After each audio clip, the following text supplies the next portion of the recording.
You ready to rock? By completing this project, I didn't just become a better designer, but I became a better researcher. I've been in the graphic design business for 20 years. I came into this program as a 17-year veteran of the design business, and I never imagined myself getting into something that was so rigorous and challenging. As a graphic designer, I've been solving problems for 20 years, but this program actually makes us identify a problem, and a huge problem, one that's not easily solvable, and that's what we solve. One of the greatest things that I've learned is how to be a better teacher, how to create lesson plans, how to create vitaes. But I think what this program has done for me is we dove deep into the creative process. But at the same time, I've also got a really great business background. You know, taking classes that really directly relate to the business side of graphic design. I think one of the most important things I got out of this program is it enhanced everything that I do as a professional, from the creative process to managing and delegating, to employees, to critical thinking. It's really been a rewarding experience. And it's almost from the very start, every project, every semester, all 3 years, whether it was some of the MBA courses or the creative courses. I feel like it stretched me beyond all bounds of where I've been before. So it's been a really great experience. I'm thankful that it's over, and I got a job, and so this program does work.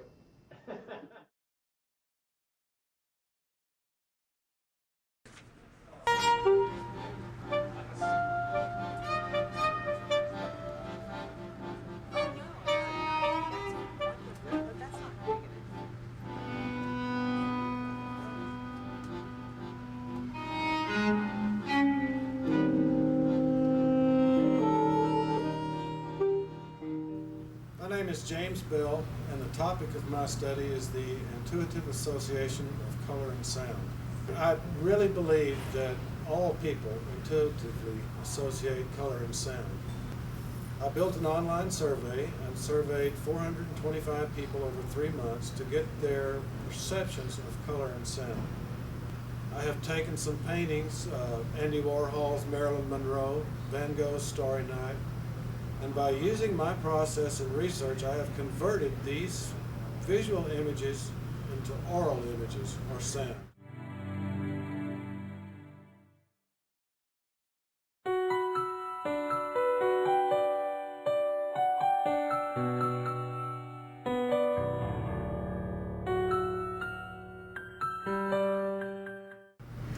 I was lucky enough to have an unsighted individual attend my thesis exhibition.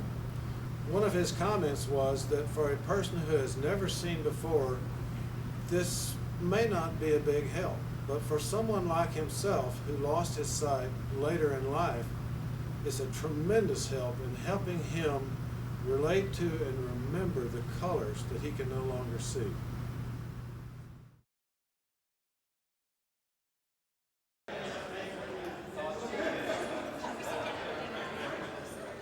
Hello, my name is Bill Ward, and I'm an MFA candidate in Visual Communications at Texas A&M University, Commerce. My thesis is called Common Ground in Religion, Using the Language of Business. An online presence was part of my survey system, but then I also had a physical survey system at the exhibition. So people were able to go ahead and walk through the exhibition, which had the questions built into it. And then they were also able to sit down at a table and fill out the questions, looking at the reference from the exhibit. My online survey was really the key to an education process. I basically brought together the 5 major religions and their commonalities, and when I recontextualized my commonalities in the language of business, people were no longer able to see the identification in the scripture that they were reading. And my online survey looked more like a form you might fill out for a job interview, and saying that do you like to work in teams or individually? It was kind of like that. It's like, no, my preference for retirement is this, this, or this. These questions refer to the afterlife, not retirement. And the questions, instead of referring to God and Yahweh and Allah, are really referring to the CEO. So by changing the context of religion, I was able to allow people to teach themselves about the other major religions and see the commonality they had for themselves. I created a structure of building blocks encompassing the viewer, forming a space much like a cathedral. The carpet ties the structure together, and also the idea that the path of services is similar in that of business and religion.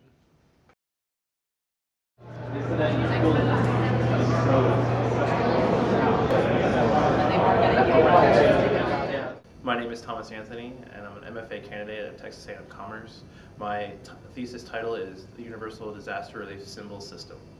Well, words are real big needs in crisis situations.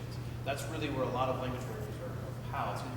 You've got foreign volunteers coming in, you've got volunteers that are already there, and a lot of people, it's a lot of disarray as it is. So I started talking to the Red Cross, UNICEF, Salvation Army, kind of just get across what the need is in their situations, what are the needs of the victims that are there, and where my symbols can impact the most.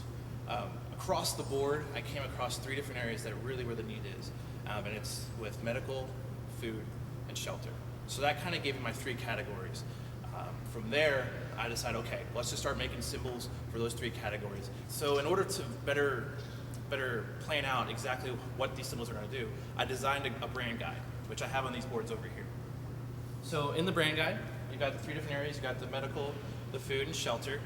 And then within that, you've got 2 different sections within that, victims and volunteers. Then from there, I kind of showed in the brand guide implementation of the icons, and then also a special set of symbols. There's actually 3 sets that are special. Waste management, communication, where do I need to go, who I need to talk to, where's my loved one, and restrooms. Those are kind of across the board in each 3 areas, just symbols that are going to be universal. So I know it's all of you are thinking, okay, that's great, you've come up with some really great symbols that are, for disaster relief, but these kind of only relate to one culture, because I'm American, so I really only have an American view. So one of the great things that I was able to do is I'm actually former classmates with a Tanzanian student. His name is Mkuki Bagoya. And I talked to him, I had my brand guide in hand, sent it to him.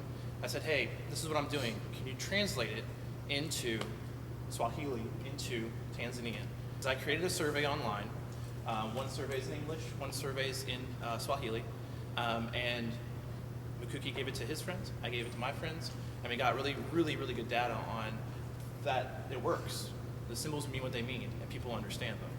My hopes for this in the future is to actually implement this and bring it out to some of the people that I've been talking to originally, to the Red Cross, Salvation Army, stuff like that, and actually implement it, try it out in those disaster relief situations. And then either from there, if we do get to implement it, talk to some designers overseas and redesign it for their cultures.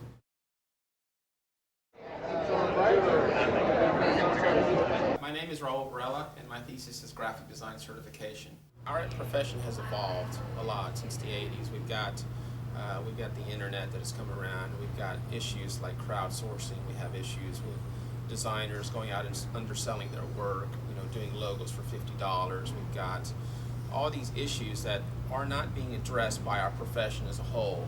And I believe the important thing that we need to start doing is educating not just ourselves, but also the public, the general public, going out and doing outreach to businesses, to organizations, so that we can better educate them on the value of design. As I was imagining this thesis, it started to get very complex. So what I did is I broke it down into 10 steps. Step 1, visualization. What does this idea look like? What need will it fill? Step 2, messaging. In order to get the right message across, I needed to understand other design certification models around the world. Step 3, designing. This part of the process including designing the website, the navigation, the structure, and what it would look like. Step 4 was creating was finalizing, and that was finalizing, number 1 is the campaign site, and then number 2, I had to design another site that would be the proposed Design Certification Council of America, which would be the actual certification organization that I would propose to the industry. Step 5, including promoting. Next one. Step 6 is mailing. Step 7, developing a Facebook page. Step 8 was launching a Twitter page. Step 9 included developing a blog. Step 10 is achieving. Obviously, the results are the most important thing and where we go from here. In 12 weeks since the launch of this campaign, we had approximately 5,000 visitors. We grew our Facebook followers to almost 325 followers, and we had a following of 400 designers on Twitter. So my intent is to prove the demand through the use of social networking tools by gathering and building a following in Facebook, Twitter, LinkedIn, and opening up the channels of communication to all designers so that we can better communicate with each other and figure out how we can make certification work for our country.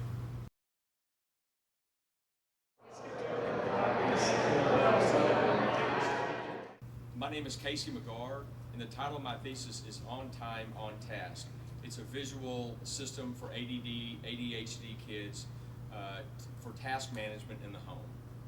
ADD, ADHD is one of the most common neurological behaviors in children ages 6 to 12 years old, and I have found that there's not any type of system or tool that these children can use in the home, preferably the parents helping their children in the home.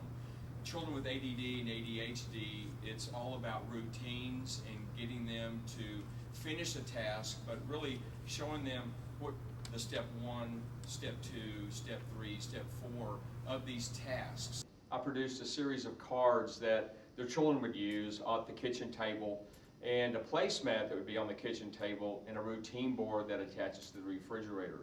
I tried to get all the products that I designed in the kitchen area because it's a place where all the family communicates. So the cards that I used were bright and colorful. They had children's faces on them, and they were meant to do one task at a time.